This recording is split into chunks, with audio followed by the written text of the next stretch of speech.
반갑습니다. 저희 화장품법 시행 규칙에서 표시 기준에 대해서 배웠었죠. 그거에 대해서 조금 더 자세히 알기 위해서 별표 시행 규칙 뒷면에 첨부된 별표 서식에 대해서 한번 알아보실 건데요. 일단 여러분들도 한번 들어가 보셨으면 좋겠는데 네이버에서 법제처라고 치면요. 국가법령정보센터라는 게 나옵니다. 예. 그래서 법제처 안에서 그냥 화장품법만 이렇게 쳐도 이런 식으로 법령이 다 나오거든요. 여기 있는 법령들을 지금 여러분들이 배우시고 계시고요. 그리고 여기에서 이제 지금 화장품법 시행 규칙을 들어왔었죠. 그리고 이 옆에 보시면은 별표 서식이라는 게 있습니다. 여기에 관련 법령들이 조금 더 자세하게 기재되어 있는데요.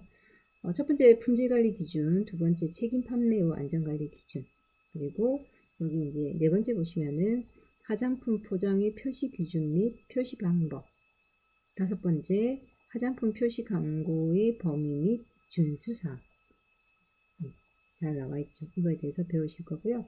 여기 별표에 보시면은 그 외에도 이렇게 서식에 대한 부분들, 등록 필증이 어떻게 생겼고 등록 시점서가 어떻게 생겼다는 전반적인 서식에 대한 부분들이 여기 다 나와 있습니다. 그래서 회수 계획서에서도 계획서, 확인서, 신청서 이렇게 잘 나와 있기 때문에 여기는 한번 들어가 보시고 확인해 보시면 좋을 것 같습니다. 그러면 저희는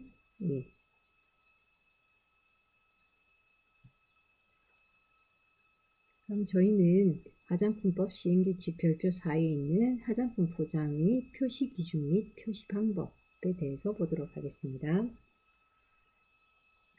네, 화장품은 우리가 명칭이라고 해서 화장품마다의 고유의 이름들이 있죠. 이것을 보통 화장품의 명칭이라고 얘기하는데요. 명칭은 뭐 여러분들 잘 아시다시피 다른 제품과 구별할 수 있게끔 하는 게 중요하겠죠. 다른 제품과 구별할 수 있게끔 하는 것들을 해야 되고요. 그리고 같은 화장품 책임 판매업자 또는 맞춤형 화장품 판매업자의 여러 제품에서 공통으로 사용하는 명칭이라는 표현을 쓰는데요. 화장품의 명칭은 보통 이제 브랜드의 개념으로 많이 가죠. 뭐 이니스프리, 헤라, 뭐 설화수 이런 이제 아모레퍼시픽의 브랜드를 보시면요. 제품들의 브랜드도 있고 그러면은 그쪽 뭐 예를 들어서 이제 헤라다. 그러면은 헤라 브랜드에서 또 이제 좀 더 세분화된 제품명들이 나오죠.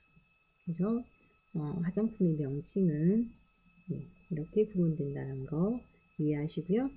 자, 그러면은 이제 표시 기준이기 때문에 두 번째로 보실 거 영업자의 상호 및 주소 보도록 하겠습니다.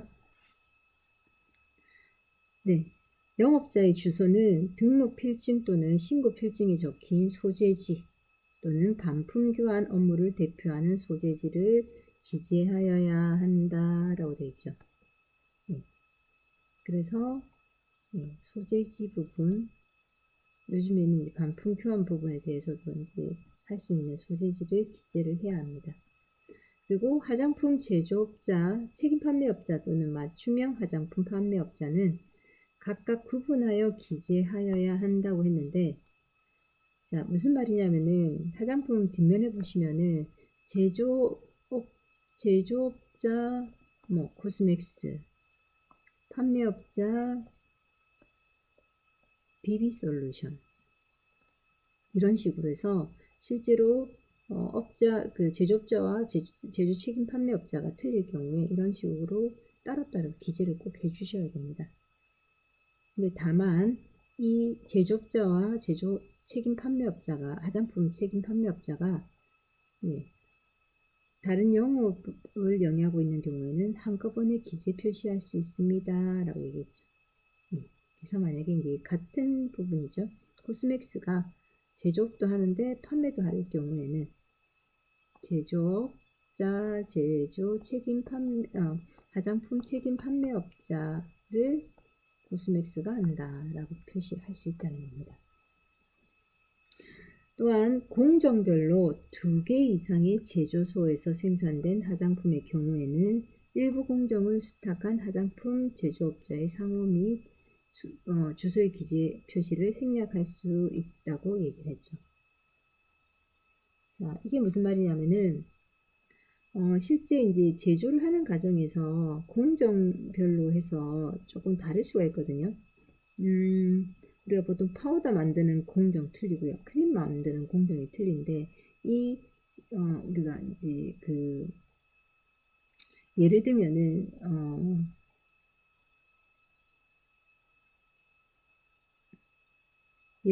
여러분들이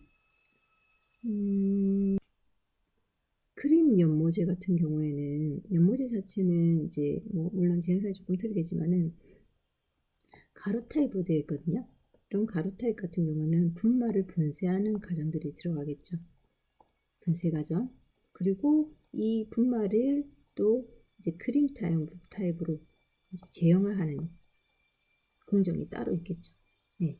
이럴 경우에 이제 보통은 이제 한 제조소에서 다 하는데 2가지의 공정이 조금 틀리기 때문에 제조소가 2군데가 따로따로 있는 경우들이 있어요. 그럴 경우에는 한 군데만 표시해서 처리해도 상관없다라고 하는 규정입니다. 자, 4번째, 수입 화장품의 경우에는 추가로 기재 표시하는 제조국의 명칭, 제조 회사명 및 그 소재지를 국내 화장품 제조업자와 구분하여 기재 표시하여야 합니다. 라고 되어 있죠.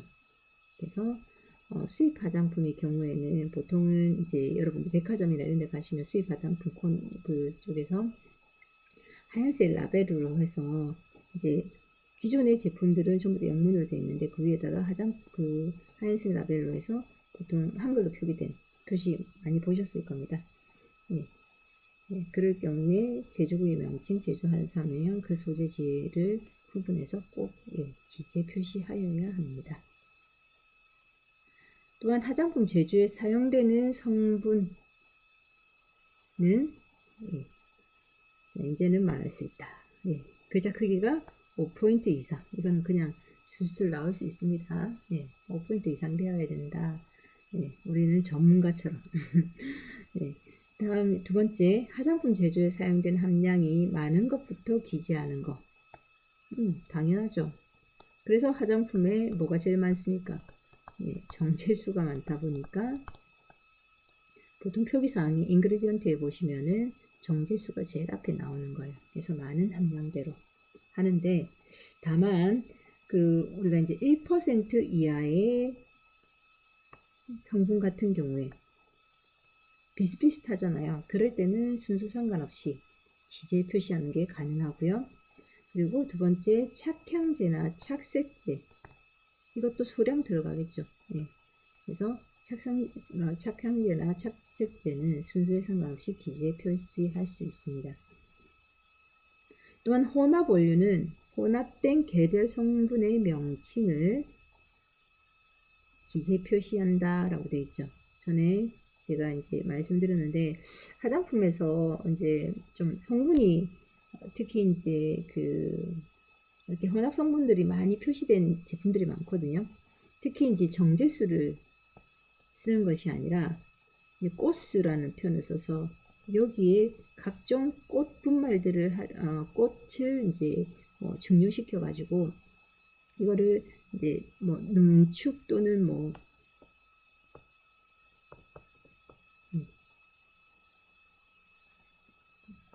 이런 꽃을 여러 가지 꽃들을 이제 넣어가지고 아니면은 아로마 식물들을 쭉 만들어서 나오는 우리가 보통 혼합물들이 많거든요. 그럴 경우에는 그 명칭들이 쭉 나열돼서 정말 어마무시한 성분들이 많이 들었구나라는 착각을 일으키게끔 합니다. 많기는 24종? 까지도 있는 걸로 알고 있습니다. 그래서 그게 쭉 나열되다 보면은 이제 소비자가 오인할 수 있는 부분은 있긴 한데 이런 혼합 원료들은 개별 성분의 명칭을 기재 표시하는 부분이 있기 때문에 보통 이제 대기업이나 이런 데서 성분을 좀 더 이제 많이 강조하기 위해서 아주 소량이지만 미량이지만 그것들을 다 나열하는 기법으로 해서 추출물이라는 이름으로 추출물이라는 이름으로 보통 이제 제품들을 많이 사용하기도 합니다. 원료들을 많이 사용하기도 합니다. 자, 네 번째, 색조 화장용 제품류, 눈 화장용 제품류, 두발 염색용 제품류 또는 손발톱용 제품류에서 호수별로 착색제가 다르게 사용된 경우, 예, 대표적으로 이것들은 색상들이 다 있죠. 예, 착색제 색상들이 다 있다 보니까 뭐 루즈 같은 거 빨간색 이제 루즈 표현이 그렇나요? 립스틱 같은 경우에도 이제 다 조금씩 다 다르죠. 네, 그래서 번호별로 해서 이제 01번, 05번 뭐 이런 식으로 표시를 하기도 하는데요. 그렇게 될 경우에는 플러스 마이너스 또는 플러스 슬러시 플러스 마이너스라고 하는 표시 다음에 사용된 모든 착색제 성분을 함께 기재할 수 있다. 자, 착색제를 표기하지 않으면 안 됩니다. 맞죠? 대신에 모든 착색제 성분을 함께 기재하여서 이번에 따른 플러스 마이너스 표시를 확인해 보시면 좋을 것 같습니다. 다음 착향제는 향료로 표시할 수 있습니다. 다만 착향제의 구성 성분 중 식품의약품안전처장이 정하여 고시한 알레르기 유발 성분이 있는 경우에는 향료로 표시할 수 없고 해당 성분의 명칭을 꼭 기재해야 합니다. 이거 중요한 내용입니다. 왜냐하면은 여러분들 우리가 맞춤형 화장품 조제관리사가 화장품을 조제하는 과정에서 가장 많이 변화시킬 수 있는 건 어떤 게 있을까요? 물론 이제 다양한 방법으로 다양한 원료로 해서 사용할 수 있겠지만은 원래 기준 자체가 식품의약품안전처장이 지정한 원료만 쓸 수 있거든요. 그러다 보니까 약간의 제품의 한계가 있습니다. 그래서 많이 바꾸는 게 향료를 첨가해서 좀 더 다양한 향을 통해서 제품이 소비자들이 이제 제품을 좀 다르게 이렇게 생각하는 부분들을 많이 만들게 되는데요. 그래서 그때 이제 향료를 쓰게 되고, 근데 이제 향료 같은 경우에는 특히 알레르기가 유발하는 향료 같은 경우에는 꼭 명칭을 기재해야 합니다. 그래서 향료에 의해서 알레르기를 유발하는 경우들도 있거든요. 그래서 꼭 명칭을 기재 표시해야 되고 일반적으로는 향료라고만 표시하셔도 된다라고 기억하시면 되겠습니다. 자, 봐본 보시면은 산성도 pH 볼까요? pH 조절 목적으로 사용되는 성분은 그 성분을 표시하는 대신 중화 반응에 따른 생성물로 기재 표시할 수 있고 최종 생성물로 표시할 수 있다라는 얘기입니다. 또한 비노화 반응을 거치는 성분은 비노화 반응에 의해서 따른 생성물을 기재 표시할 수 있다라고 하는 규정들도 이제 좀 이런 게 있구나 정도만 좀 기억하시면 좋겠습니다. 여러분들 직접적으로 제조하는 부분은 아니기 때문에. 자, 4번 보시면은 법 제10조 1항 3호에 따른 성분을 기재 표시할 경우 영업자의 정당한 이익을 현저히 침해할 우려가 있을 때에는 영업자는 식품의약품안전처장에게 그 근거 자료를 제출해야 하고, 정당한 이익을 침해할 우려가 있다고 인정하는 경우에는 기타 성분으로 기재 표시할 수 있습니다. 라고 되어 있죠. 자, 그러면 제10조 1항 3호 한번 보도록 할게요. 자, 10조 1항 3호는 어떤 내용이냐면요. 제1항에 따른 기재사항을 제1항에 따른 이렇게 명칭 상호, 지표번호 등 내용량, 제조번호, 사용기한, 가격, 기능성 화장품명의 기능성 화장품, 사용할 때의 주의사항 등 이런 기재사항들 얘기하는 거죠. 이런 기재사항을 화장품의 용기 또는 포장이 표시할 때 제품의 명칭 상호는 시각장애인을 위한 점자 표시를 병행할 수 있다라는 규정이 있죠. 네, 이게 상호입니다. 자, 이 내용은 넘어가도록 할게요. 네 번째, 내용물의 용량 또는 중량. 화장품의 1차 포장 또는 2차 포장의 무게가 포함되지 않는 용량 및 중량을 기재 표시해야 되겠죠. 이거는 당연한 거 아닌가요? 내가 100g짜리 그 튜브를 튜브 타입에다가 여기에 이제 100g, 100ml, 뭐 100g 이런 식으로 표시가 되어 있는데, 얘가 알고 보니까 이 튜브가 20g이고 용량물은 80g. 이건 말이 안 맞지 않습니까? 그럼 100g 표시하면 안 되죠. 우리가 상식적으로 기준에 있을 때. 네, 그래서 안에 이제 그 내용물만, 내용물의 중량만 보통 표시를 한다라는 게 기본 전제고요.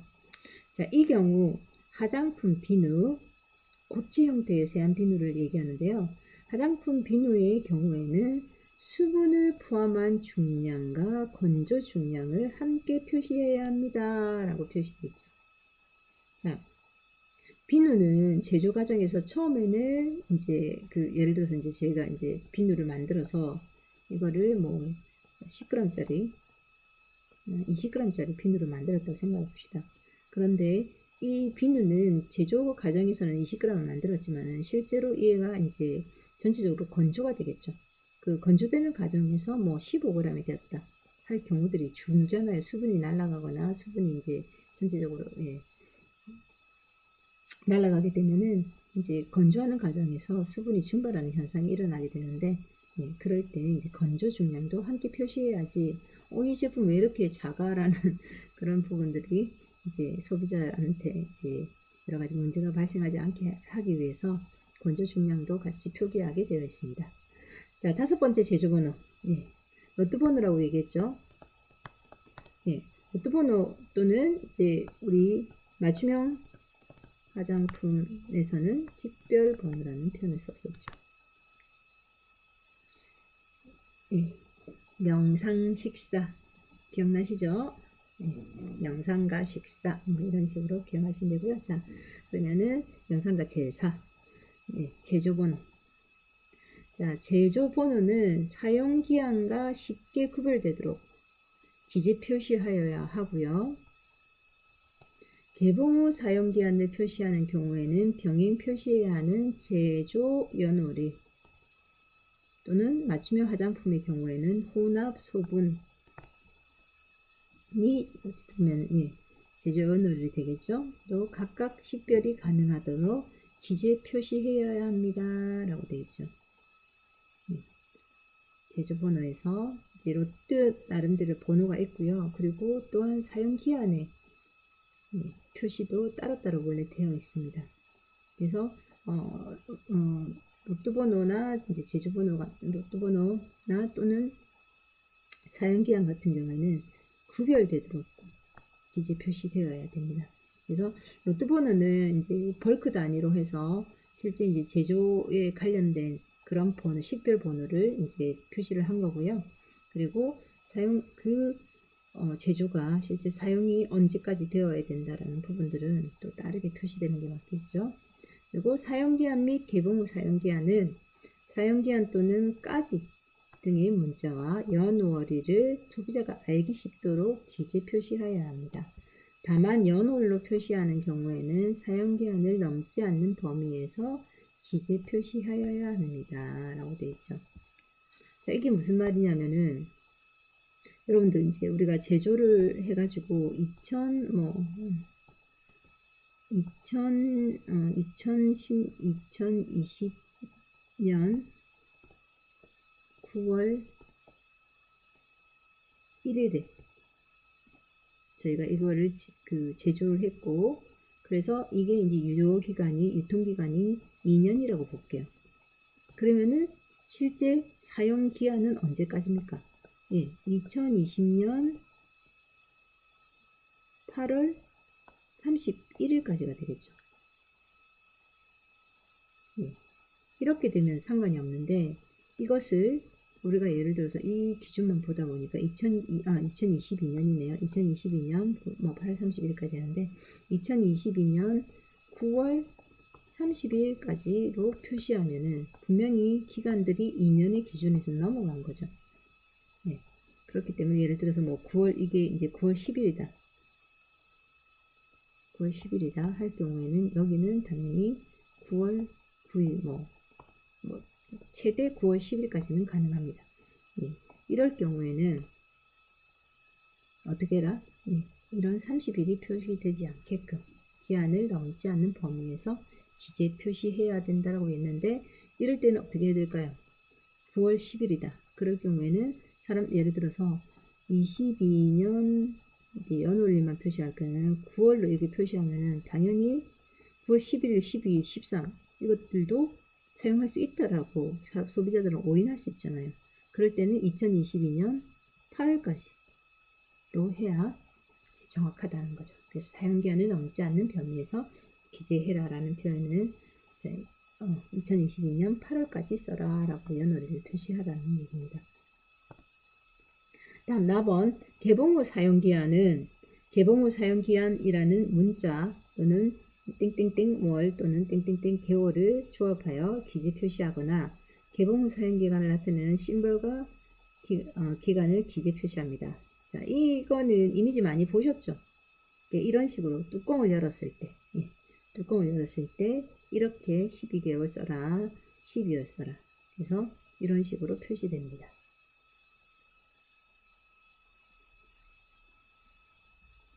자, 다음 7번 기능성 화장품의 기재 표시.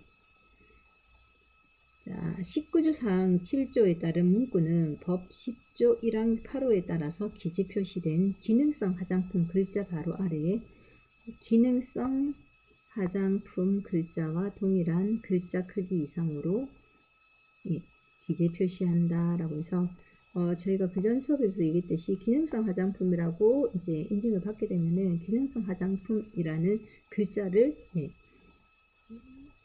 표시할 수 있다고 얘기를 했죠. 그래서 표시하는 기준을 얘기하는 거고요.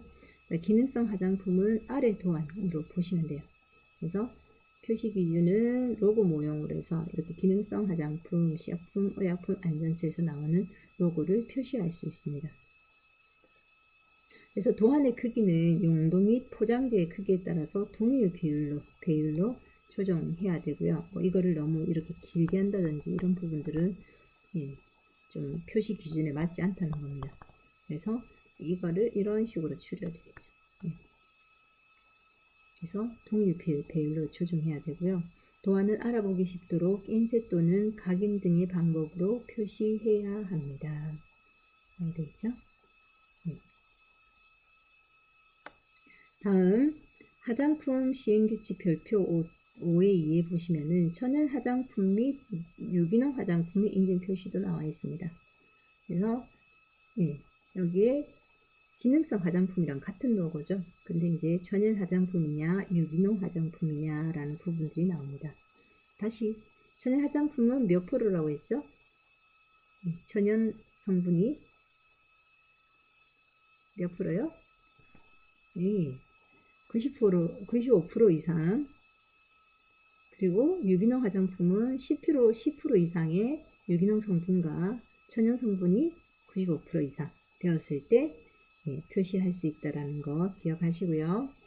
자, 표시는 위랑 동일하게 동일 배율로 조정해야 되고요. 도안을 쉽게 알아볼 수 있도록 이런 방법을 표시해야 된다라는 규정이 나와 있죠. 이 규정까지 이해하시면 되겠습니다.